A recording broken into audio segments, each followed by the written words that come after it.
Hey y'all, it's Jasmine Jones, licensed clinical social worker. Welcome back to Black Girl, a Therapist in the Wild. So, today, as the title says, we're talking about dating, hypergamy, and trauma as it applies to childhood trauma as well as relationship trauma. So, stay tuned. So in this video, I'm mainly going to refer to cis males, cis women, heterosexual males, heterosexual women, just because that's been my own experience, as well as mainly the experiences that I've had with my clients. But you can apply a lot of what I'm about to say to any type of relationship, any type of partner. If someone's toxic, if someone is not consistent, then, you know, that spans across all genders and sexual orientation. So today I want to talk about dating, hypergamy, and trauma. I like to make words my own. So when I'm discussing hypergamy, first and foremost, the meaning of it is to date up financially, basically. So you're dating up. You're dating somebody that is financially well off, and that is your goal. So you organize your life around meeting that goal. But for the purposes of this video, I want to apply hypergamy to success outwardly as well as success inwardly, and it being a whole package. You know, you want to date somebody that either is on the same level as you or above when it comes to a myriad of topics, not just money. Because I always like to say this to my friends and stuff. It's like people can be rich and still have serious issues to where the money just lets them express their issues on a grander scale. So let's say someone has a sex addiction. Okay, so, you know, they have a sex addiction when they don't have as much money. They're not as successful. They're still having sex and things like that. But when they get money, it's like you have enough money now to have orgies every day in your mansion, fly to different countries and have sex with random people. Like, it's on a bigger, larger scale. So it's searching for a successful person to be in a relationship with should not just be about money. And I'm not saying that, you know, for people that do preach hypergamy, that's what it's mainly about for them either. But that's just kind of like what the rote definition is. But I want to use it because I think it's important when you've been traumatized to search for better. So when it comes to long-term trauma, such as childhood abuse, and relationship trauma, it goes back into CPTSD complex trauma, where we've basically been tortured our whole lives almost. Because when you go from childhood abuse to romantic relationships, it's kind of like, okay, I was tortured for so long, this is how life looks to me. So I subconsciously am now going to spend the rest of my life trying to fix my parent. So I'm going to find people that remind me of the people that hurt me subconsciously so that I can fix them and then make it right, you know. So oftentimes people find themselves repeating their traumas in other relationships over and over and over and over again. And that is one of the biggest causes of dating down, being re-traumatized, and ending up continuously, you know, tortured, traumatized. I'm trying to think of the right words here. Sorry. So, the goal of this video is to just kind of talk about how we can date up in every single way. So, first I want to go into some of the things that happen when you're dating that can be triggering for somebody who has been traumatized. Okay, so when we've been traumatized for a long period of time in our childhood and in relationships, dating can be difficult, especially when you're trying to heal from that. You know, when you come across men who are manipulative, and they don't have to be abusive, it's just sometimes the way men are socialized when they're dating, they can come across as manipulative. You know, saying the right things, but not doing the right things. Doing the right things, but not saying the right things. but not necessarily abusive. More so, it's just the fact that they are manipulative, period, can cause a re-triggering. And oftentimes when you're re-triggered, you go back into that space of trauma and you start to question yourself, question, what do I have to do to make this relationship right? Question your trust. Do I trust people? Do I not trust people? Question, maybe there's something wrong with me. Maybe I'm broken. Maybe that's why every time I get in relationships, it turns out a mess, or I'm hurt, or are you going to these deep bouts of depression or anxiety around dating? Some people just don't even date at all. They just like, you know what? This is too triggering for me. I don't want to do it, so I'm not going to do it. And then some people flip the script and say, well, since I'm being hurt all the time, I'm going to go out and hurt other people instead to protect myself, because this must be how all men are, because every man I've come across has been this way. When in reality, no, it's not the truth. All men are not, going to abuse you or manipulate you. And not all men that manipulate you are going to be abusers. Some of them are just playing games and they want what they want, and once they get it, they'll leave. Abuse, I categorize it more so as they continuously keep coming back. They continuously keep triggering you. They continuously keep messing with you when it comes to, and they know that they're not going to be with you. So they keep coming back. That's when we start getting into those cycles of abuse. They leave and they come back. They leave and they come back. And then they can add talking down to you, being mean to you, and things like that to the thing. So when we come across men in general, even the slightest manipulation can send a woman into a spiral of pain and just bring them all the way back. That's why you see these women that, some men are just like, well, I just didn't show up to this thing that she wanted me to go to. I don't know why she's acting crazy and emotional. And it's like, no, because no man has ever shown up for her. And she was abused and molested, and she's been beaten, and she's been put down her whole life by men. So the fact that she took a step to try and get out there, and seemingly it felt like it was happening again, she just kind of spiraled. She just kind of spiraled into her trauma again.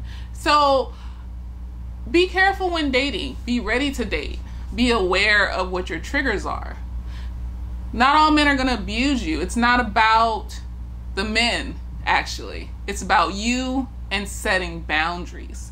Setting firm, solid boundaries. So next I'm going to talk about how to set firm, solid boundaries. And then I'm going to talk about the hypergamous part towards the end. Okay, so when I say set firm, solid boundaries, what I like to do is have a list of your solid foundational boundaries that you refuse to be moved on. If they're broken, that means the relationship is done. Of course, you'll try to talk to him or whatever, or the situationship or whatever. It's done. The dating is done. I'm not talking to you anymore. So the foundational boundaries for me personally are honesty, loyalty, consistency, passion, goal-oriented. Let's see. There's probably a few others. I wrote it down, but I don't know where the list is. So those are a few foundational boundaries. Like, without loyalty, like, what is this relationship? Like, I'm gonna have to worry about you cheating on me and giving me an STD? Like, no. Consistency. Are you going to consistently show me that you are the same person that I met, basically? This good, nice, kind person that I met. What was it? Honesty. Are you going to be honest with me, or are you going to lie all the time? That's very triggering for a lot of people to be lied to, especially if you've been traumatized and you've been in emotionally abusive relationships specifically, where you don't know what the truth is, and then they're gaslighting you and trying to confuse you when you try to confront them about the truth, like, where were you the other night? I was trying to call you. Oh, my phone was off. But every time you're with me, your phone is in your hand 24/7, but your phone was off the other night. Well, why are you stressing me out? It's not that big of a deal. Right. So honesty is important for me.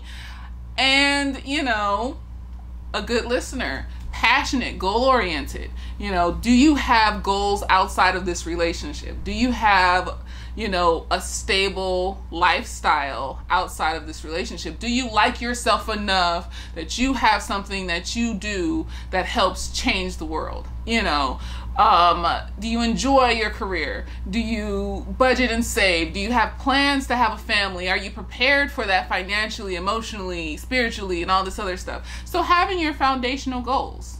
And then once you get your foundational goals, you know what you're going to put up with and what you're not going to put up with. Oh, I caught him in a lie too many times, and I talked to him about it, and he's still, you know, bullshitting me. So you know what? I'm good. I'm okay. And then, you know, it's easier to walk away because you can start seeing these people for who they are, you know, from jump. You don't have to wait a long time or second guess, or maybe he was this, or maybe he was, no, we take it for face value. This is who he is because this is who he's shown me a few times, and this is what I'm going to believe. And then I'm going to back up because I don't need that in my life. I'm too sensitive for that. I'm emotionally just not there for it. And then you can have your like conditional boundaries, you know, like, I don't know, what's a conditional boundary? I like anime. So I would like somebody that likes anime too. That would be kind of cool. But if you don't like anime, I'm not gonna like trip. That's a conditional thing. Like, as long as you tolerate that I like to watch cartoons, anime, and you're not tripping about it, and you're like whatever, then that's great. Those are conditional boundaries. That's a conditional, like, we can compromise on that. You know, so you have your boundaries that are foundational, that will not be moved, and you have your boundaries that you can compromise on.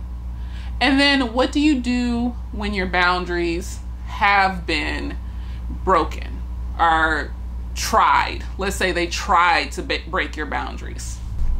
So what do you do when your boundaries have been tried? You don't argue because you've talked to this person. I try to talk at least once. If I see that me talking once and you're gaslighting me and you're bullshitting me and you're trying to make it seem like it's my fault, then I just slowly, I'm going to back up here because disappear. Ghost them. That's my new motto for this year. Ghost these niggas. Ghost them. Disappear. You don't need to argue. You don't need to try to prove yourself right because he's trying to make you seem wrong. Back up and leave. You don't need the extra stress. Nobody needs that stress, okay? Because you're not going to make him admit that he was wrong. 9 times out of 10, if somebody's not going to admit from jump that they were wrong, then you're not going to make them admit that they were wrong. Especially if they, as soon as they open their mouth, they're blaming you and saying that you're the crazy one. No, I'm okay. I'm okay with that. So what I do is I just back up and disappear. Just disappear. And, you know, I've learned to catch men from jump when they start showing me a pattern of all they want to do is talk about sex. All they want to do is, you know, talk and never meet or something. Like if you're talking online, all they want to do is like, just, you know, like, I don't know. But let me see. I'm trying to think because I don't date that often. I just don't have the energy for it. But it's just you see these patterns in them, like they're lying or a lot of things that they're saying don't make sense. And then you start questioning yourself. So what you do is you just back up and you disappear. And this goes back to earlier when I was saying that men, not all men are going to be abusive. Sometimes you putting up a boundary and disappearing will make them pursue you. You know, they'll be like, oh, wait a minute. Wait, she's not like all the other girls that just let me treat them messed up and get what I want. She disappeared. What? Sometimes putting up a boundary will make them disappear and go away. And then sometimes putting up a boundary will let you know that you dodged a bullet because they will probably pop off and act crazy and start calling you names or putting you down and show their true selves. You know, so that's why I said all men that are manipulative aren't abusive. It's just the society socializes men to be this way. Be a player, play the game, and all this other stuff. So 9 times out of 10, when you put up boundaries, you will either run into a guy that is emotionally stable, has his life together, doesn't mind being honest and open and truthful and loyal and whatever with you. Or you'll meet a guy that's manipulative at first. And then once they see that you're not putting up with it, they start changing it up. Like, wait a minute, because I really like her. This isn't working. Let me change it up. So they might just come back and start talking to you. It is what it is. But that's why I say the goal of boundaries is not for the man. The goal of boundaries is for yourself. These are the boundaries that I'm putting up. I'm saying I'm not dealing with this type of behavior because I don't want these negative influences in my life. And it is what it is. So either you're going to put up or you're going to shut up and get out of my life. So understand your triggers and that you will be easily triggered if you've been traumatized in the past.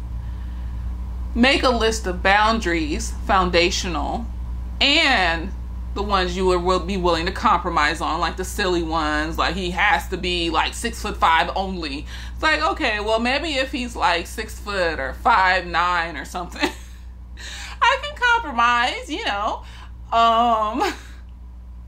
and then just ghost them, disappear. You don't need to argue. Do like Omarion, just don't say anything. It's okay. It's not your fault that this person isn't responding to you in a positive way, and recognize when that's triggering for you, when you start to say, well, maybe it's my fault that he isn't texting me back, or he isn't doing this, or he isn't doing that. Recognize that is your triggers talking. Okay, this isn't my fault, because a lot of times we do this on like after we've known the guy for about like a month, and it's like all of a sudden he disappears or something, or he's not acting the same as he did a month ago, and then we're like, well, what did I do? You didn't do anything. You did nothing. You did nothing wrong most of the time. Of course, step back and assess yourself, so there are obvious things that we know that we do when we date that might be not okay. Like, were you very demanding about, his life? Tell me how much money you make. Where do you work? What do you do? Da-da-da. And it's like, okay, wait a minute. No. Treat him like you would want to be treated. So you're a nice, positive person, and you treat other people like they're nice, positive people until they show you that they aren't. You treat people with integrity. You treat them the same until they lose your respect. You treat people with respect until they lose your respect. So until he shows you that he's not worth it, you treat him like the nicest person ever. Like, okay, you're nice, you're a good person. I'm going to treat you like a good person until you show me that you're not. And once you show me that you're not, I got to go. Because I don't have time for it. And this goes for like, even if you're in like a 5-year relationship. Once things start getting mixed, you get mixed signals and things start acting crazy. Wait a minute. We've been together for 5 years. I'm going to talk to you about this. I'm going to ask you why you're acting this way. You start gaslighting me and bullshitting me and all this other stuff. I have to go. I'm not going to put up with that. I'm not going to be the one to take responsibility for the fact that you're acting and treating me in a messed up way. And also, remember your friends. Remember the people that you surround yourself with. Because oftentimes when you can't find a blueprint in yourself of how you treat yourself, then you'll find them in your friends and your family that consistently show you that they care about you, on a regular basis. Like, how do the people I care about treat me? Okay, well, they treat me nice. They listen to me. They're usually there for me most of the time, because sometimes people have things going on in their life, but usually they're there most of the time. They're funny. They do fun things with me. They actively want to hang out with me. I don't have to always ask them myself, and then they show up for me when we do hang out, and I do ask them. So if you have those and many other positive, personality traits in your friends and family, then that's a good place to start with. Okay, well, this is how the people that I care about treat me. So maybe I should start treating myself that way, show up for myself, take care of myself, laugh at my own jokes. And then this is how a potential significant other should treat me. So since that's the case, then I'm not going to invite anybody into my life that isn't as consistent as me or my friends in a positive way. And it is what it is. I'm not going to invite you into my life unless you're that consistent. And then that will help you kind of start grounding yourself into the concept of consistency when it comes to dating, because that is the important part. When we're traumatized, we're not used to consistent kindness or consistent positivity. It's scary. It's uncomfortable. We don't understand it. It's kind of like, what is this? Why are these people so nice? Or, you know, oh, here he goes again. Another guy treating me messed up. Oh, well, I guess I have to change and reform myself to get this guy to like me. And they never do. Not really. Not really. Not when you're not yourself. Not when you don't have boundaries. Not when you can't stand up for yourself. They never treat you with respect when you can't stand up for yourself. You know, when you can't say, I don't want to do that. I don't want to talk about this topic. This is bothering me. No, I don't like that. That's not my cup of tea. You know, so recognizing that, finding solace in your friends, finding solace in family members, finding solace in yourself before going out and trying to find a date or a partner that you can find solace in as well and peace in, because it's hard to recognize peace when you're not used to seeing it. You know, you don't know what that is. You don't know what that is. And a lot of times women will self-sabotage relationships on purpose because they can't trust in this good relationship. They can't trust that this man is doing what he says he will do, even though they've seen it consistently in him. And so you have to step back and realize that I decided that I was going to trust this person and be with him.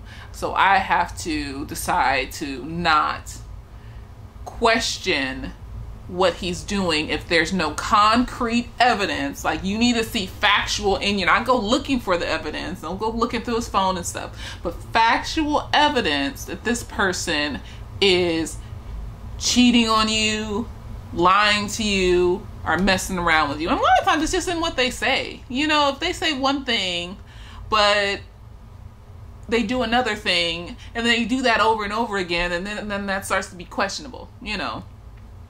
And yeah, sometimes people have surprise parties and stuff for you, but your birthday's not every day.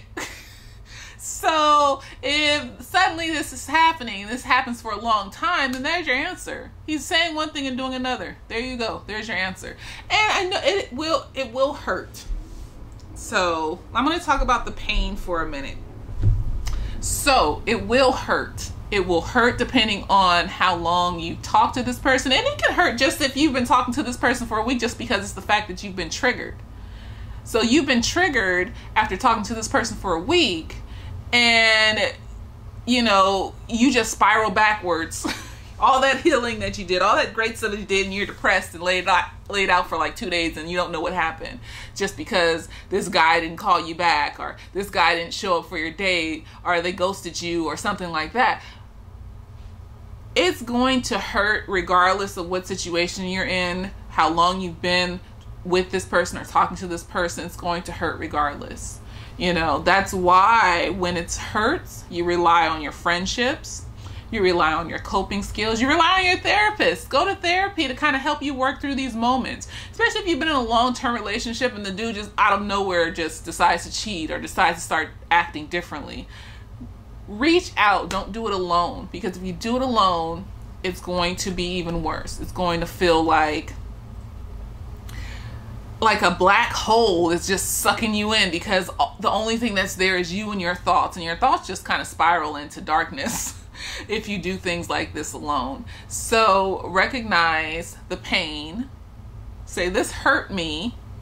Why did it hurt me? because it reminded me of when my dad used to beat me. It reminded me of that boyfriend in college that emotionally abused me and put me down and gaslit me every day and made me feel worthless.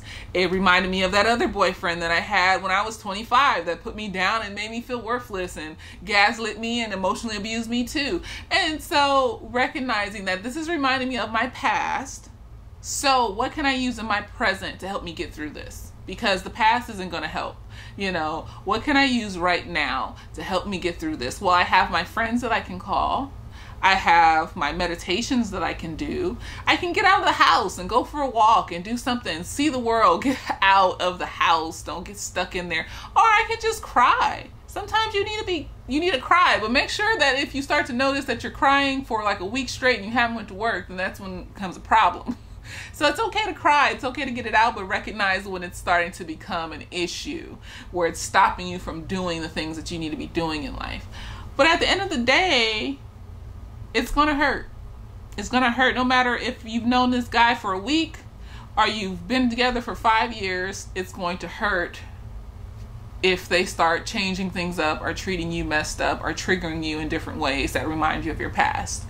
Be prepared for these things. Be prepared when you see these things. Attempt to talk to him about it, because we're just straight cutting people off and being like, nope, you did this, so I'm never talking to you. No, attempt to talk about it. If you see that it's not going anywhere, that it's a conversation's going in circles, that's when you back up and be like, you know what? I'm okay. No. And go search out people that will help. And like I said, some guys, especially the guy that's for 5 years, everything was fine, and now this is happening. If you just cut him off and then just do you for a little bit, he might get it together. Or he might not. Or he might just disappear. But at the end of the day, you were able to be courageous enough to put up a boundary and step away from the situation after you've tried your best. I tried my best. I talked to you. You weren't listening. You didn't care. You didn't want to take responsibility for your actions. So I need to step back from this because it's hurting me. It's reminding me of when I was hurt even worse before. And it's not healthy for me. Okay, so with hypergamy, like I said, the rote kind of definition is we're dating up financially, money, blah, blah, blah. My definition is I want to see success emotionally, mentally, spiritually, and then I want to see success financially. I want to see them both together as a nice, neat little package. If you don't have the package, it's weird to say because they used to call HIV the package. If you don't have the package, then I'm okay. I don't need it. No, because one can't be missing. Like, you have money, but you're emotionally unstable. You do dangerous things. You call me names. You put me down. You make me feel bad.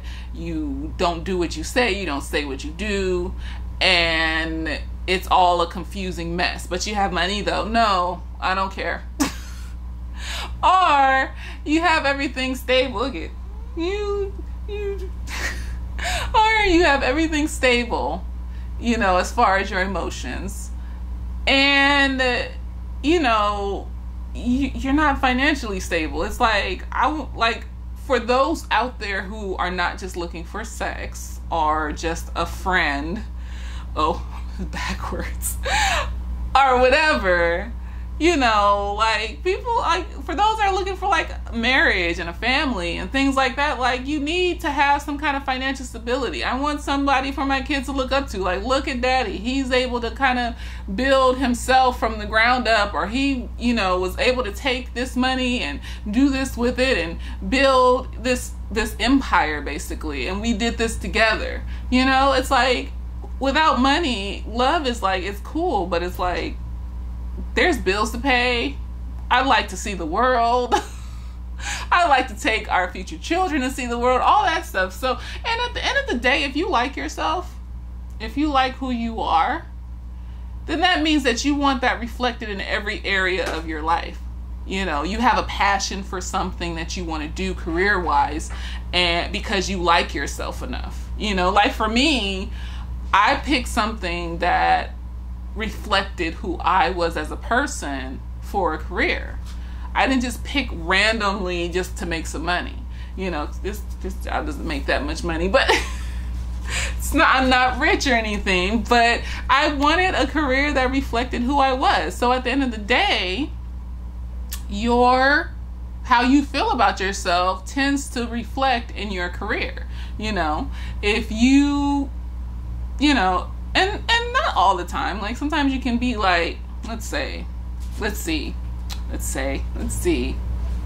Because careers that you think don't make a lot of money actually do make a lot of money. So I don't want to think of something that McDonald's. There you go. It's minimum wage. If you're working at McDonald's burger flipping, are you really happy there? Is that really your passion for like the rest of your life? Like, does that pay your bills enough for you to be comfortable? Are you happy? That's what I want to know. Like, I don't feel like a person will be totally happy in a situation where their finances aren't reflecting it, So for me and for a lot of us out there, we just want somebody that's balanced, I want somebody that's balanced. And I think that a lot of folks that have experienced trauma need to seek out people that are balanced. And it can be scary because even really nice men, you second guess yourself when you've been through trauma and you feel like, why is he so nice?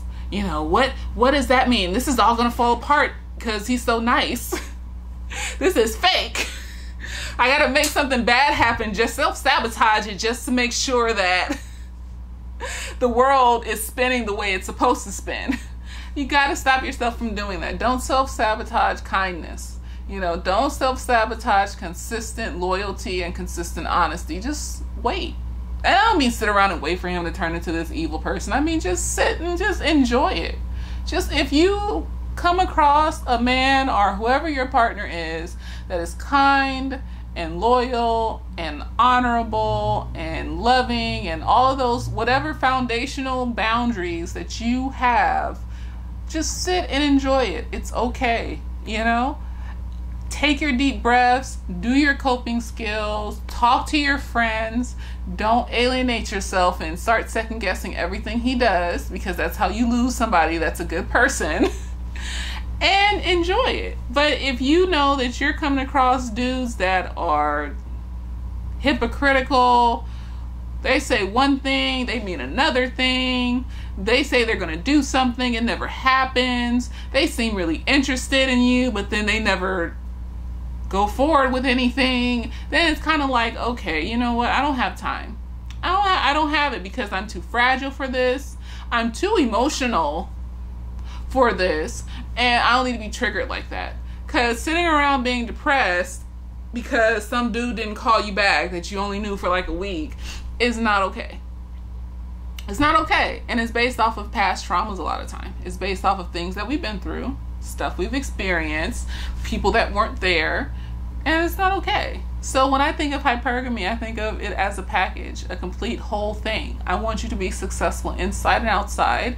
And everyone out there listening, you should search for somebody that is successful inside and outside, at least equal to or greater than your own success inside and outside, And if you aren't there yet inside, then work on yourself. If everything that a man would do, even if he was kind, triggers you, then you need to take some time to yourself.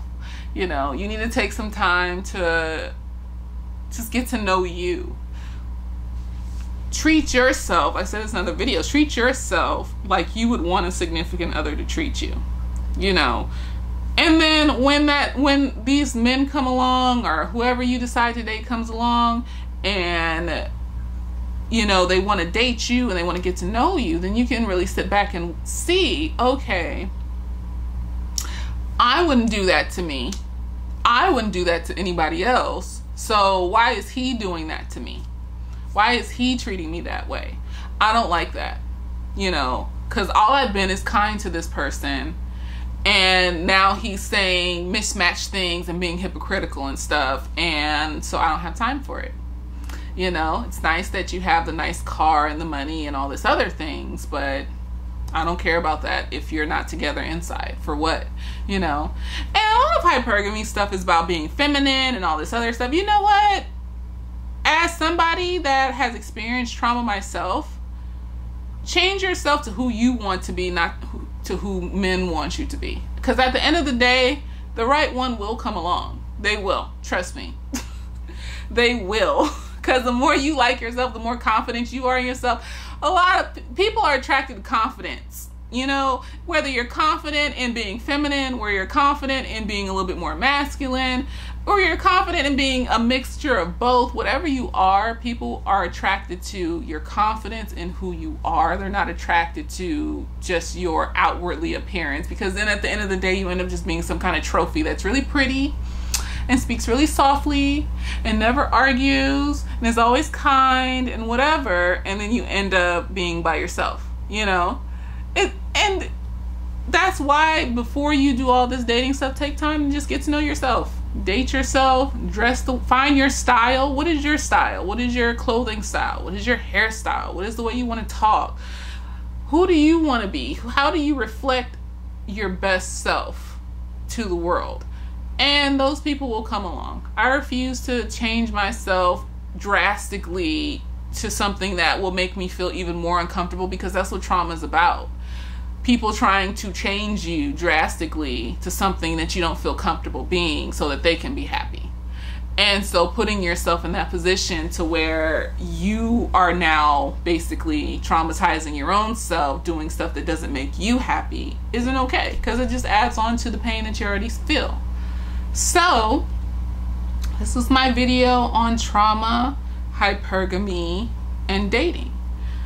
And I hope it's helpful.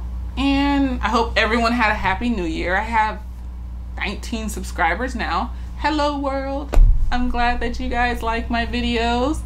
And I'll keep making more into the new year, and hopefully we can all help each other do better and be better. But most importantly, do it for you. Do it for yourself. Anything that you do, do it for you. Anyone that you love them for yourself, not because the world is telling you to love or whatever. Love people for yourself. And yeah, it's like I love Poof for myself, because if I didn't love her, then I wouldn't have her. She keeps making a noise. But yeah, so have a great rest of your week. I have the rest of the week off, so I'm going to relax. And as the great Tino from The Weekender says, later days.